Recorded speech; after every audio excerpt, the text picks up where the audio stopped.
Welcome back to Boom and Bust. Great to have our panel with us talking about these very serious topics. Of course, the Honorable Joe Oliver, the Honorable Gary Marr, and joining us as a guest, the Honorable Candice Bergen. Candice, we've been talking a lot about structural changes to the Canadian economy, including breaking down interprovincial barriers. Is this despite the existential threat that President Trump poses to us? Is this a silver lining that we can get some things changed in this economy that are going to make for a better, more competitive and stronger economy in the future?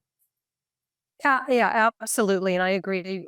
Joe and Gary both articulated it very well. And I think we're very much on the same page. A couple of observations I want to go back to. One on the drug and the fentanyl crisis.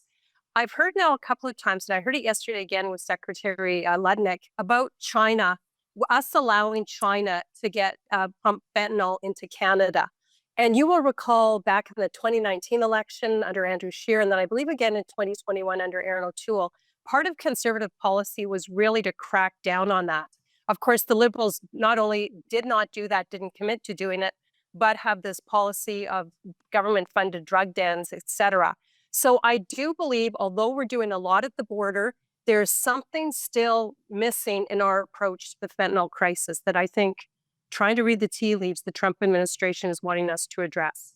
I think another interesting thing that we're going to watch for, and when this airs, we may have an answer, is will the Liberals continue with this carbon tax increase on April 1st? Yes. Mark Carney has said he doesn't want to continue with it, as has Chrystia Freeland. So I would think the first thing they should do is cancel it. They have the ability to do it, cancel the carbon tax. And if they don't do it, I think that tells us and tells the Conservative Party, and as well as their campaigners, a lot about what their true motives are and what side they're on. So I'm watching for some of those things. The government has not shown, and Pierre's been very good in pointing this out, the government over the last month and a half has virtually done nothing, apart from some of the money they put into the border and appointing the border czar. They've really done nothing to deal with all of the issues that we're facing. So this is something that Carney could do. I don't know if he'll do it. We should be careful what we wish for, because if he does do it, that would probably not be great for a Conservative campaign. Well, but, you've heard it here first. yeah. Yes, exactly. Yeah, no, Yeah. good point.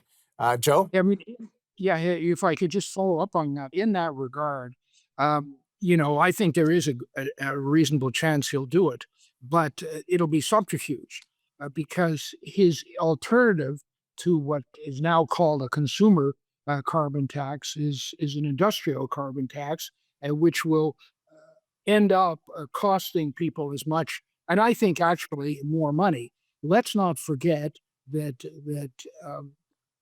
Mark Carney is a climate alarmist of the highest accreditation, starting with the United Nations. And there is no question that we would not be developing our natural resources up to anywhere near their potential were he to remain Prime Minister of Canada. And of that, I don't think that there's any doubt. He would have to not only repudiate Trudeau's legacy, he'd have to repudiate everything that he has passionately advocated his entire life. And I think that's more than one would expect. And I think everything else is a subterfuge to win the next election. Gary Marr, is Mark Carney a threat or a menace? Well, I think that he has technical skills that are estimable. I mean, I don't think you get to be the governor of the Bank of Canada or of the central bank in Britain without having some skills. Having said that, it's not clear to me that he has the political chops to do the right things, because he's a technocrat. He's not a politician.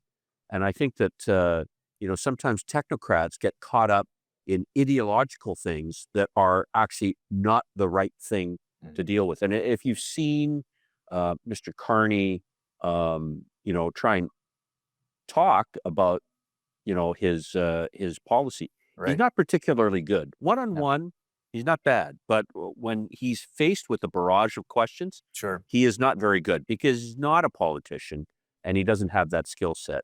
Smart guy, but maybe not the right person for prime minister as an ideologue or a technocrat. Well, this time next month, we might have an idea as the campaign may be rolling along. So Joe, I'm sorry I have to cut you off, but we are out of time.